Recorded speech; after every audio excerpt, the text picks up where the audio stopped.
हरे कृष्णा। आप सभी स्वस्थ रहें, सुरक्षित रहें और खूब खुश रहें। हर दिन की तरह यही मेरी अभिलाषा है। आज 13 अप्रैल है, एकादशी व्रत है मेरा। एकादशी का दिन है तो मेरा व्रत है, लेकिन हस्बैंड और बेटे का व्रत नहीं है, इसलिए उनके लिए तो मैं खाना बनाऊंगी। लेकिन सबसे पहले मैं अपने लिए बना रही हूँ उपवास के लिए साबूदाने की खिचड़ी। 1 कप साबूदाना अच्छे से पानी से धुल करके 1 सवा कप करीब पानी डाल करके ढक करके भिगो के रखा था मैंने। फिर अब बहुत अच्छे से भीग चुका है। सुबह मैंने इसमें 1 बड़ा चम्मच मूंगफली का पाउडर डाला है, आधा चम्मच पिसी हुई चीनी डाली है और इसी के साथ इसमें उपवास वाला नमक भी डाला है। फिर थोड़ा ताज़ा धनिया पत्ता काट करके डालेंगे। अब इन सभी चीज़ों को एक साथ मिक्स करना है। इससे पहले ही हमने नींबू का जूस भी निकाल करके इसमें मिक्स कर लेंगे। तो नींबू का जूस, हरा धनिया, नमक, पिसी हुई चीनी और साथ ही मूंगफली का पाउडर। मूंगफली को भून करके छिलका उतार कर ऐसे दरदरा सा इसका पाउडर बना के रख लेते हैं। वो बहुत अच्छा टेस्ट होता है। और इसको मिक्स करके साइड में रख देंगे। इससे ना मूंगफली का जो पाउडर मिक्स करते हैं तो थोड़ी सी भी अगर स्टिकी रहता है साबूदाना तो वो नहीं लगता। और ओवरनाइट सोक करो, सुबह यदि बनाना है, यदि आपको शाम में बनाना है तो आप सुबह भिगो के रख दो ढक करके। पानी बहुत ज़्यादा ना डालें जिससे गीला गीला सा ना रहे। इसमें मैं 1 आलू का इस्तेमाल कर रही हूँ। मैंने यहाँ पे कच्चा आलू लिया है तो इसके छोटे छोटे टुकड़े कर लेंगे। अगर आप बॉयल वाला आलू लेते हैं तो उसको ऐसे हाथों से भी फोड़ सकते हैं, थोड़े बड़े पीसेज हुए तो भी चल जाता है। छोटा छोटा अभी हम कच्चा आलू इसलिए काट रहे हैं ताकि जब हम इसे फ्राई करें तो ये जल्दी से पक भी जाएगा। साथ ही हम 2 से 3 हरी मिर्ची लेंगे। और इनमें से कोई भी चीज़ आप नहीं खाते हैं उपवास में तो प्लीज़ आप वो चीज़ें बिल्कुल भी ना इस्तेमाल करें। बगैर व्रत के भी आप ये खा सकते हैं। साबूदाने की मूंगफली भी ले लिए थोड़ी सी।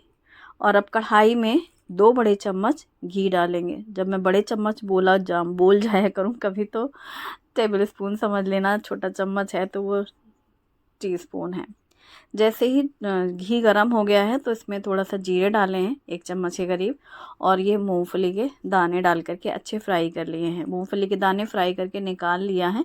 और उसी कढ़ाई और उसी घी में ही डाल दिया है ये आलू और हरी मिर्ची। छोटा छोटा आलू है, बिल्कुल मूंगफली की साइज़ का, जो जल्दी से पक जाएगा। ढक देंगे और घी में जब जीरा, हरी मिर्च और आलू डला हो और अच्छी खुशबू सी आती है बहुत ही प्यारी सी, और आलू फ्राई हो जाएं, अच्छे से पक जाएं, वो आप ऐसे चेक कर सकते हैं जब आप कलछी से ऐसे हल्का सा प्रेस करें और वो फटने लग जाए।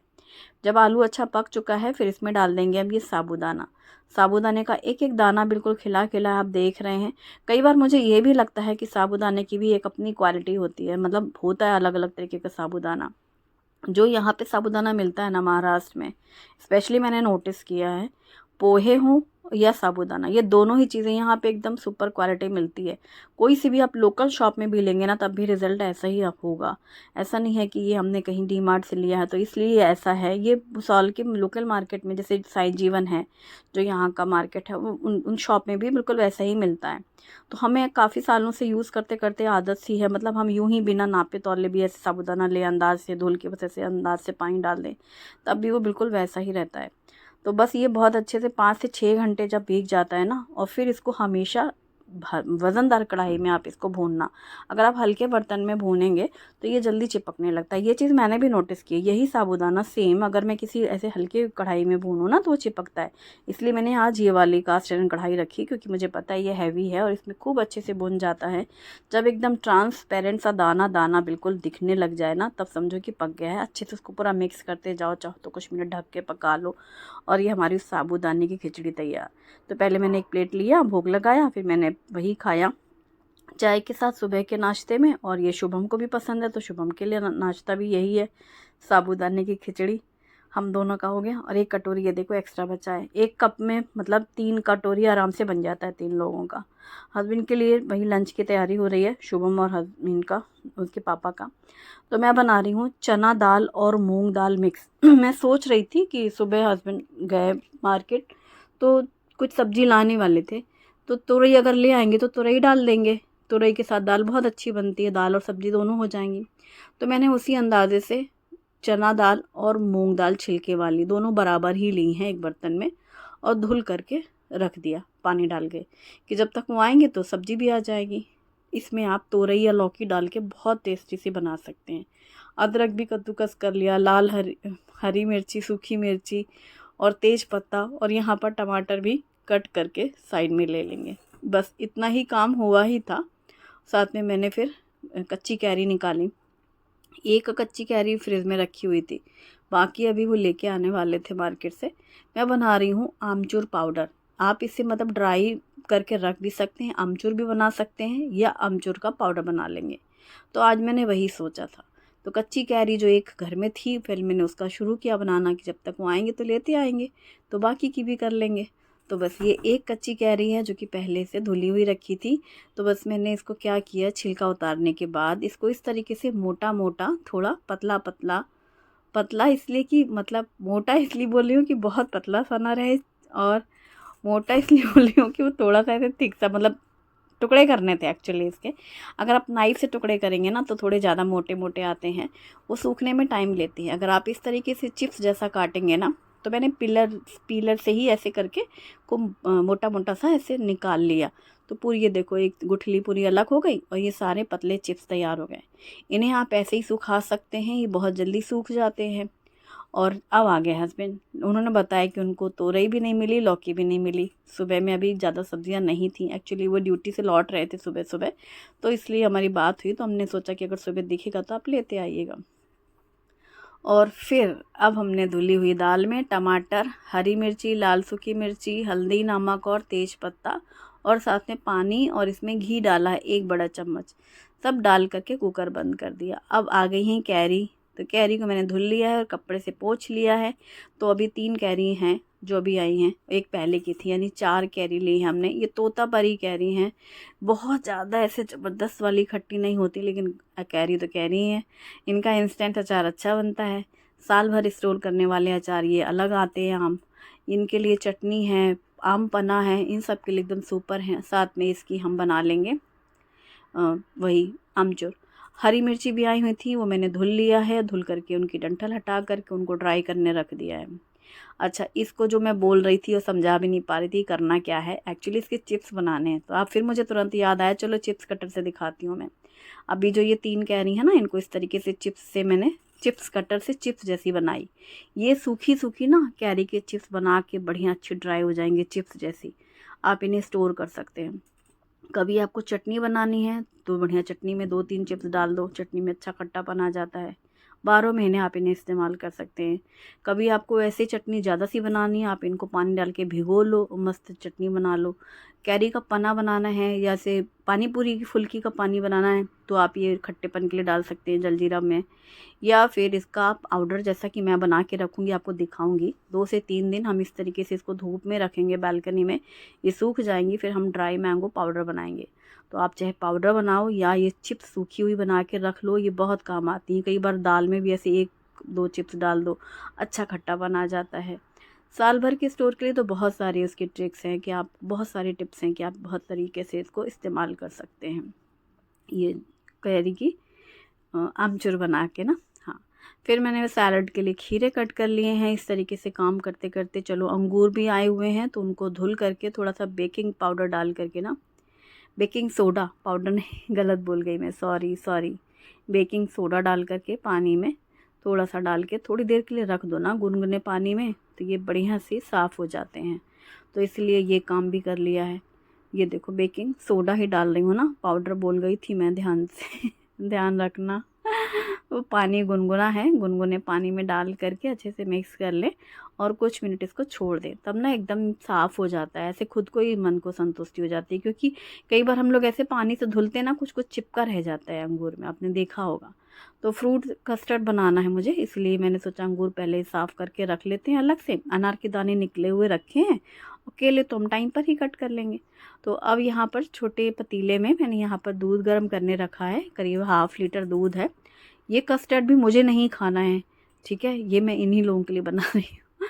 और 2 बड़े चम्मच लिया है एक कटोरी में custard powder, vanilla custard powder है ये, और इसमें थोड़ा सा दूध डाला है और मिक्स कर लेंगे। दूध गर्म नहीं हो पाया था, नॉर्मल ही है एक्चुअली, वो फ्रिज का एकदम ठंडा था, बस अभी मैंने भगोने में डाला और फिर इस कटोरी में डाल करके दूध को मिक्स कर लिया वनीला पाउडर में, और फिर इसे डाल देंगे हम दूध में मिक्स कर लेंगे। अब दूध अच्छे से उबाल आने देंगे, इसमें चीनी अपने स्वाद के अनुसार डाल देंगे।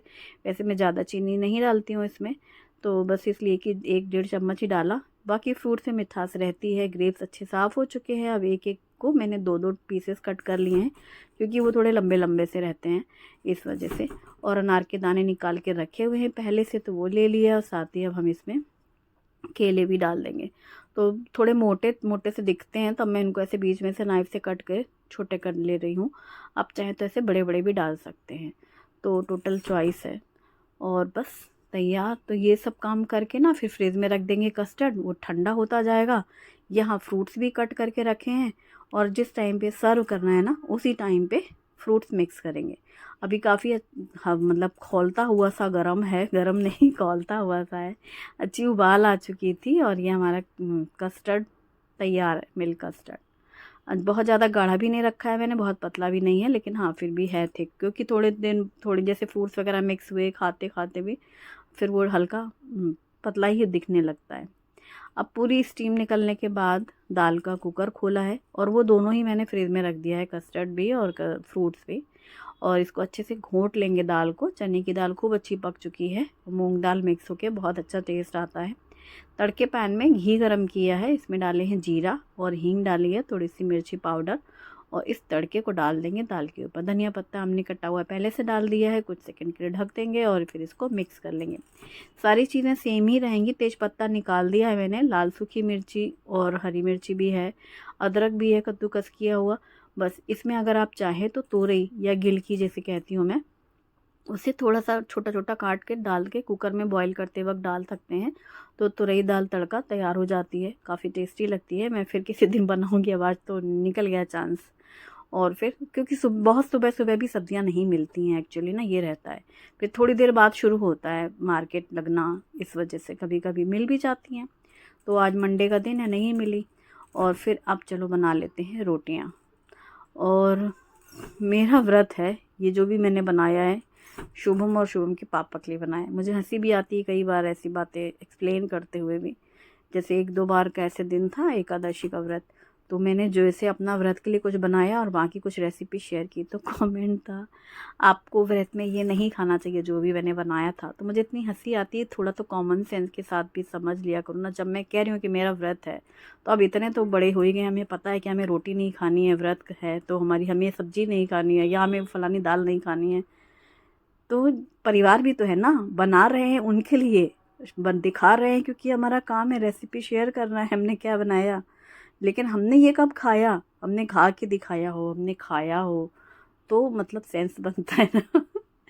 इसलिए कुछ फिर कभी कभी ना ऐसा लगा करता है, ऐसी बातों का जवाब देने की भी इच्छा नहीं होती, इसलिए मैं कुछ कुछ रिप्लाई करने की छोड़ती जा रही हूँ। अब शुरू सीख रही हूँ मैं, मतलब मैं अब ये हर किसी को रिप्लाई ही क्यों करना भाई। जिसको जो सोचना है सोचो। किसी को कॉमन सेंस का इस्तेमाल करना है, किसी को नहीं करना है, तो अब ये उनकी मर्ज़ी है। इसलिए कई बार अब मैं रिप्लाई करने बैठती हूँ ना कमेंट सेक्शन में, पहले क्या था ना मेरा, मैं सबको रिप्लाई करती थी, चाहे कोई कुछ भी लिख रहा है उसको रिप्लाई दें। अब ऐसा लगता नहीं, जो रिप्लाई करना है मतलब मन से आए तो करो, वरना आगे बढ़ो, वो वाली चीज़ है। क्योंकि आपको क्या अब लिख देना है, अब हम इतने भी फुर्सत नहीं बैठे हैं ना कि हम हर बात का जवाब देते बैठते रहे। तो कुछ चीज़ें खुद ही समझ लो। तो ये खाना फिर से रिपीट कर रही हूँ, मैंने अपने लिए नहीं बनाया है कि फिर मुझे आज कोई बताए कि व्रत के दिन आपको चने की दाल नहीं खानी चाहिए या आपको ये कस्टर्ड नहीं खाना चाहिए बाज़ार वाला, या गेहूँ की रोटियां नहीं खानी चाहिए। नहीं नहीं, चावल तो वैसे भी नहीं बनाना था, एकादशी का व्रत है। और खाना जो हमने बनाया है अपनी फैमिली के लिए बनाया। मैंने सिर्फ साबूदाना बनाया था अपने लिए, जिसमें से 1 प्लेट मैंने नाश्ता किया था। बाकी का रखा है जो 1 कटोरी बचा हुआ, वो मैं शाम की चाय के साथ खा लूँगी। और बस खाना इसीलिए इकट्ठे सब बना दिया है कि मुझे रात में भी ना बनाना पड़े, दोनों ही टाइम का खाना इन दोनों लोगों के लिए बना दिया है। और क्योंकि दूध था तो वही फ्रूट कस्टर्ड बना दिया है, ये रख देंगे। तो शाम को जैसे दूध नहीं पीना है तो अपना दोपहर में मतलब खाने के साथ या बाद में ले लेंगे। और खाने के साथ तो नहीं लेते हैं ये लोग, बाद में ही लेते हैं। मीठा कुछ खाना है तो ये फ्रिज में रख देंगे तो बढ़िया ठंडा हो जाता है। तो इस तरह के काम करके रख देख। तो गर्मी इतनी ज़्यादा है, दोपहर में बहुत गर्म रहता है, जितनी हवा चलती है गरम गरम वाली। और इस दाल में, गरम गरम दाल में ना घी डाल के खाने में बहुत स्वाद लगती है। और ये स्पेशली दाल ना चावल के साथ भी अच्छी लगती है, लेकिन आज नहीं बनाए हमने। और ये कल हमने बनाए थे करेले, चूँकि बचे हुए हैं तो करेले तो ऐसे 1-2 दिन चलते हैं, थोड़ी थोड़ी ही साइड में ही खाते हैं। और खीरे की सैलड है। तो हमारा सिंपल और टेस्टी लंच जो मैंने बना के रखा है। थाली लेकर मैं खड़ी हूँ, ठीक है। खड़े होने का ये मतलब नहीं है कि मैंने खाया है, ये हस्बैंड को दिया है लगा करके। और वही है ना बन दिखाओ थाली तो कुछ लोगों को ये भी है, थाली आज नहीं लगा के सजाई तो मज़ा नहीं आया। अब थाली खाना बना लो, उसके बाद नहीं दिखाओ तो दिक्कत है, दिखाओ तो भी दिक्कत है। शाम में जब भी मेरे बेटे को दूध देने का टाइम आता है तो फिर वो कहता है दूध नहीं पीने का मन हो रहा है, कॉफ़ी बना दीजिए। तो कोल्ड कॉफ़ी बना रही हूँ मैं। ये है Agaro Regal 3 jar personal blender 400 वाट। इसमें 3 जार है, जिसमें से बड़े वाले जार में मैंने यहाँ पर चीनी, कॉफ़ी और थोड़ा सा गुनगुना सा पानी डाला है। और इसको हम ब्लेंडर से ब्लेंड कर लेंगे। तो जैसे ही चीनी भी घुल जाएगी, कॉफ़ी अच्छी सी फिट जाएगी, फिर इसमें ठंडा ठंडा दूध और आइस क्यूब्स डालेंगे और कोल्ड कॉफ़ी झटपट से तैयार हो जाएगी। तो इसे घर पर ही बनाना बहुत आसान है। मार्केट जैसा कोल्ड कॉफ़ी का टेस्ट भी मिल जाता है, बच्चे भी खुश हो जाते हैं। दूध ठंडा ही लेंगे और साथ में थोड़ी आइस क्यूब्स लेंगे। चीनी और कॉफ़ी अच्छी फिट चुकी है और आइस क्यूब्स के बाद एकदम ठंडा चिल्ड दूध डाल करके इसको मिक्स कर लेंगे। Cold coffee ready. और साथ ही मैंने पॉपकॉर्न भी बना दिए थे, तो फिर तो क्या खुश हो गया देखते ही, शुभम को बहुत पसंद आया।